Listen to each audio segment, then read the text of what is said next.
So there are places where you can kind of ambush people with literature.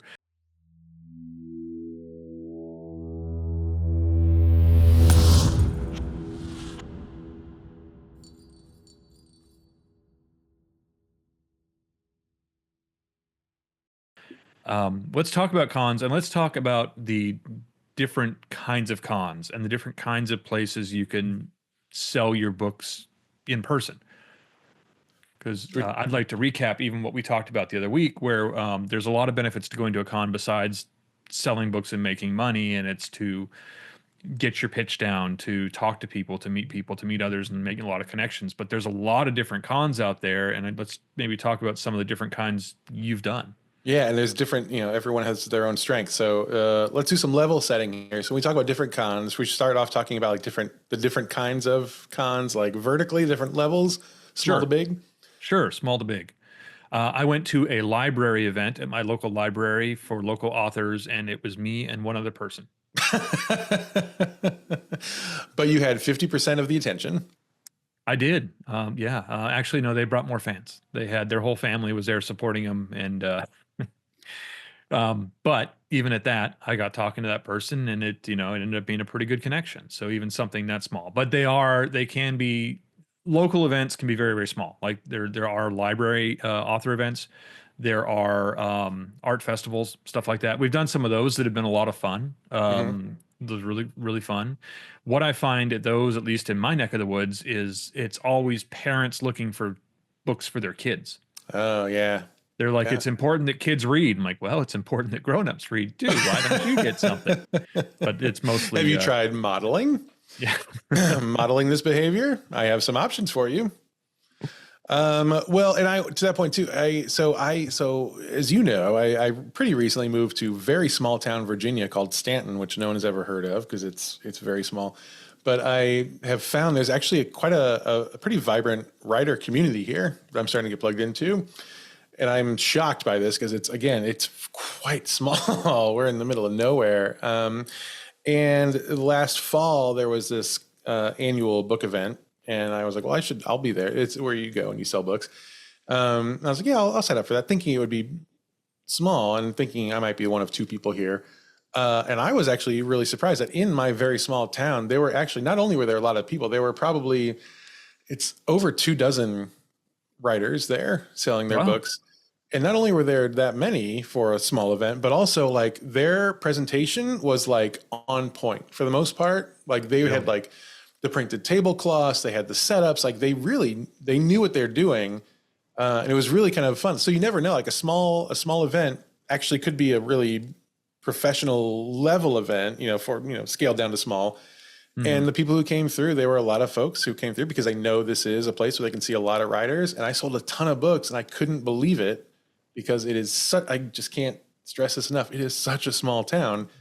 So, especially when you're like new to a space or you're new to the writing community in a town you've been in for however long, that's a great way to, at bare minimum, get your name out, get people familiar with you. But sometimes you'll find a lot of people who are like, I've been looking for this. Let me buy your books.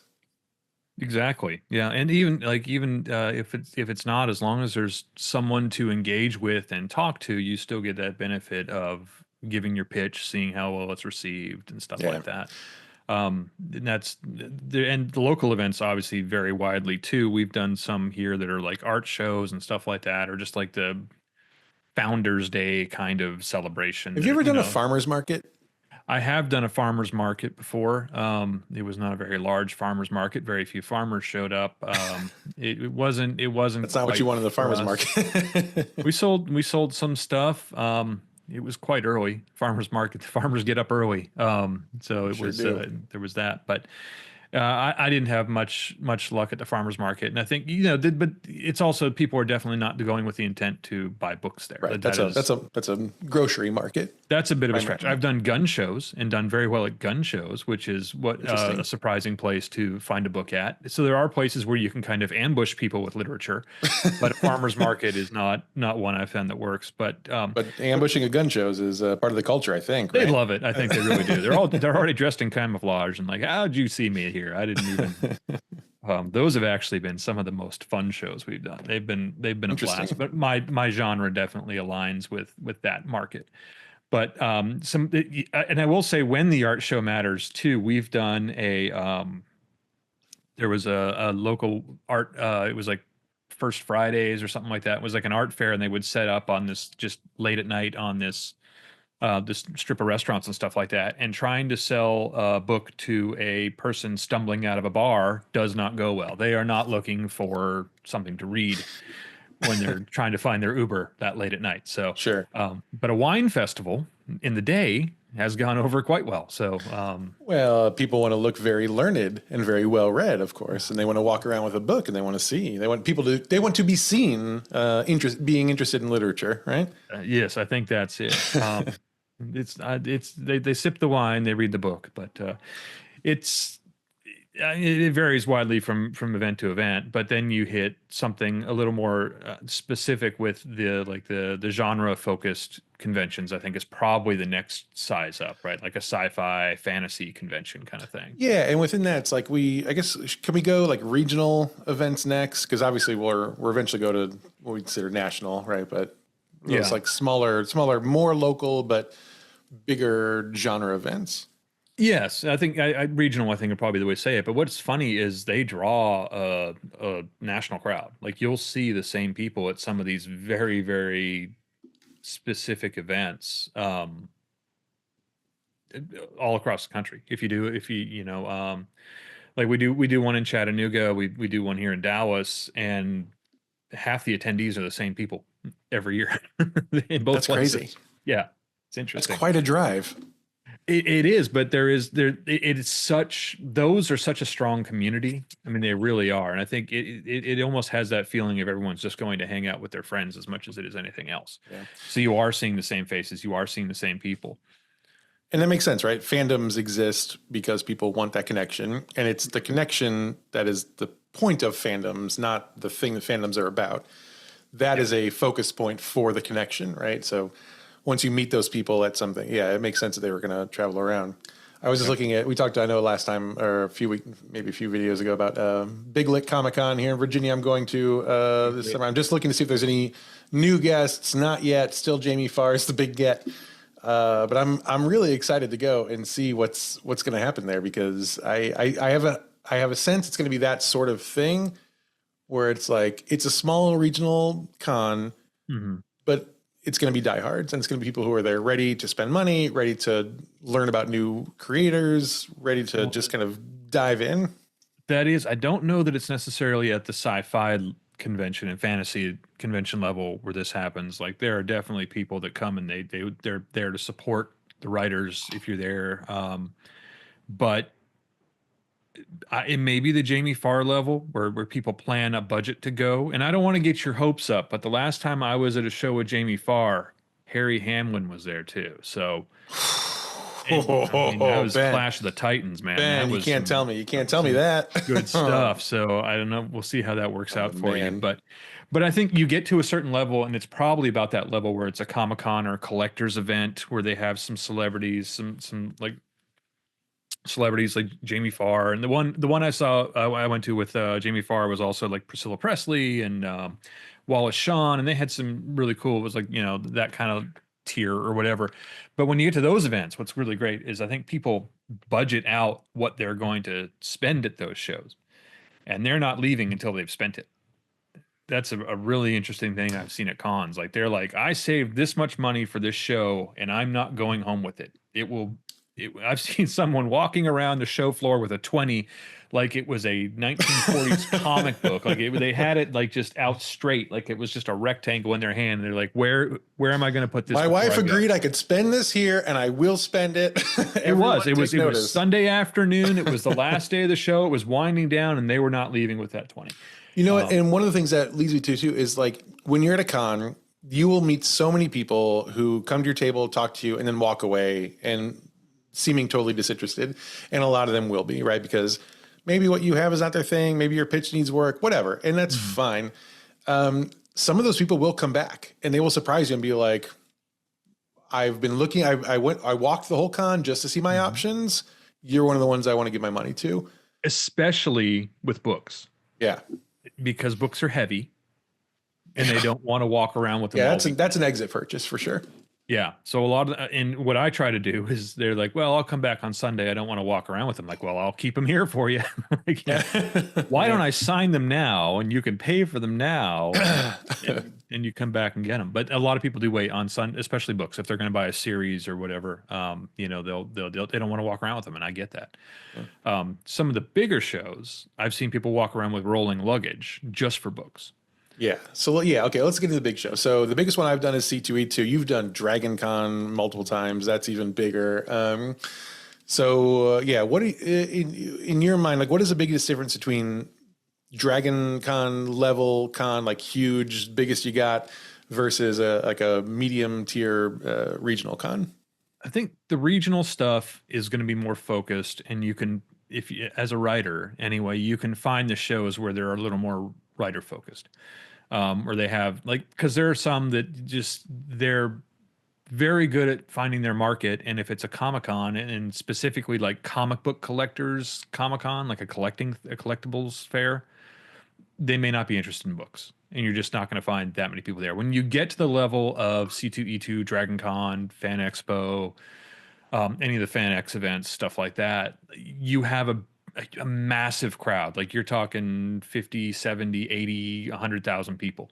And they are there for big celebrities. They're there to be seen in their cosplay. They're there for anime. They're there for everything. But with that many people, you've got a good percentage of readers as well. Yeah. And I think I mean, it's certainly a numbers game. It's interesting because like people are there for the celebrities. They're there for Yes. the cosplay, as you said. They're there for Mark Hamill, like the photo op with Ryan Reynolds. Like they're there for the big names, but they spend a lot of money to be there for the day or the weekend. Yeah. And so they're going to see the whole thing. They do. So even though they're not there for you, you're there and they will come to you. And so the dynamic is interesting, right? Because it's no one is there to buy your books, or probably I don't want to cast Not the first year, but if you go back to an event year over year, there are people that will find you. They will look for it. They will. If unless I'm speaking as someone that's never been like, on the bestseller on the New York Times bestseller list or something like that. Like someone like that could be a draw. Like I've done events with people like that, and I've been at a table with people like that, and they will have people lining up. They're coming. That's a good table to be. You're going to get some of that runoff. It's a great table to be at, and they show I've been at 2 or 3 of them actually, where that other author either showed up late or left early, and I picked up quite a few of their readers just because I was still there, and I apologized for not being that writer. Like, I'm so sorry, I'm such a disappointment. But did I ever tell you there was one time it was at C2E2 where someone the author next to me, who was not a big name, but he was kind of a mid-tier name, who I don't remember, but he he was there selling books. He left early on Sunday and I was still there. And so someone came back with a book. She's like, "Oh, I bought this book from him. I was hoping he would sign it." And I was like, "Well, do you want me to sign it?" And she's like, "Well, you're him." I was like, "No, I'm not. Do you want me to sign it as him?" She's like, "Okay, sure." And so I signed his book, which I think would ruffle the feathers of a lot of writers, but he wasn't there. So I signed it. I didn't sign it as him. I have, some limits, but I said, something like, "Sorry, he wasn't there. I hope you like this signature instead." And I signed my own name. yeah, I think that's that. There's some fun ways to kind of drift off of the famous people's. I would say the first year we did it was a Dragon Con, and it was right after. It was the first year back after COVID, and they had us, me and this other author, in this like ballroom, and it was this massive ballroom under one of the hotels, and I mean it was 200 feet to the door. Like they had to come, and we had masks on. Everyone had masks on. They had to come halfway across this massive ballroom just to find out I wasn't him. And I was like, "I'm sorry. I know you were expecting him. I'm sorry, but I ended up talking to a lot of people, and I probably sold more books that way than I would have otherwise." So you do, we did have very similar. He wrote humorous science fiction as well, so there was some alignment there. And they were like, "Well, what do you got?" And I got this. Like, "Well, that sounds great. I'll get that." So, Nice. those were fun big events, but those big events like I'm really excited to be talking about cons and Artist Alley because I think we've talked about this where when we've gone looking for resources, there's nothing out there, and but one of the things for authors specifically, there's nothing about how to be on Artist Alley, how to be a vendor, how to all this stuff, how to do shows. Um, the one advice you will see for artists or anything is like you've got to stand up, you've got to talk to people, you've got to engage. It drives me crazy to be in an event where someone's like, well, I didn't sell anything. Like you never looked up from your table, you were drawing or on your Yeah. phone or pouting, grumpy. Like you've got to be engaging, you got to be, those people are all there to have fun, they're all there, and it's amazing too. It's like these people are walking by in these like ridiculously cool costumes. Like the artistry of the costumes is just amazing to me. It is And there, real. I mean, cosplay is an incredible art form, and the oh, people who half the really get time you're into just it, like, they do. let me see that. Come closer. Like, Yeah. holy cow, you I did. I'm am not very even guilty trying of to leaving get my their table to attention. go do selfies with people in incredible costumes. I'm like, I'm so sorry. Can I please? And they're, of course, like, yes, that's why I'm here. Please. Yeah, Please. yeah, please, yeah. But I mean, I'm sitting there going, okay, I gotta talk to somebody, I gotta engage with people, and then you're like, oh my god, get over here, I gotta see this thing, and I wasn't even really trying to get their attention to get a book. It was just a really cool costume, and I had to get a closer look at it. Yeah. So it's not it may be against uh, playing against type of the introverted author or the shy author, but like or and a lot of people are hesitant to how do I sell my stuff and how to and then you get there and you're looking at all this stuff and it's just incredible and all of a sudden you're swept up in it just as much and you want to talk to the guy that came to the November event as Clark Griswold. Like Yeah. everyone thought he was Jason, but no. No. Jason, he had the hockey mask and the blue puffy jacket. That And was that's how you Clark know. Griswold. Yeah. That's how you So know. um Well, and people who go to these events are there to meet people like you, right? They may mhm. not be there to meet you specifically, but they are there because they love the work that you do, right? So I think, my takeaway from this conversation is small, medium, large, there's benefit all the way up and down. The Mhm. benefit will change depending on not just size, but the kind of vibe of the event and what it is. And we can get into more detail about that in future episodes. But I think also, I think maybe the next time we talk about cons, it would be really fun to talk specifically about, okay, if you're going to go to a big con, you're going to go to a C2E2 or Dragon Con or a Fan Expo, here's how you do your table. Here's what'll work. What to Let's get expect into at it. the big ones. And I definitely want to, yeah, agree with that. It's I will say the two most successful shows I've had financially were about the same number. One was at a very large show that was about 70,000 people, and the other one was at a show that may have been 1,000. Yeah. And we walked away with the same dollar amount at both. Like, I mean, it really, yeah, it Yeah, well, let's take some time a then in little the event's future. not an event to ignore necessarily. No, certainly not. And let's take some time. I think maybe let's do like a dedicated episode to like small, medium, large events and how to Mhm. do them from our perspective. No, it's a good idea. But that's next time.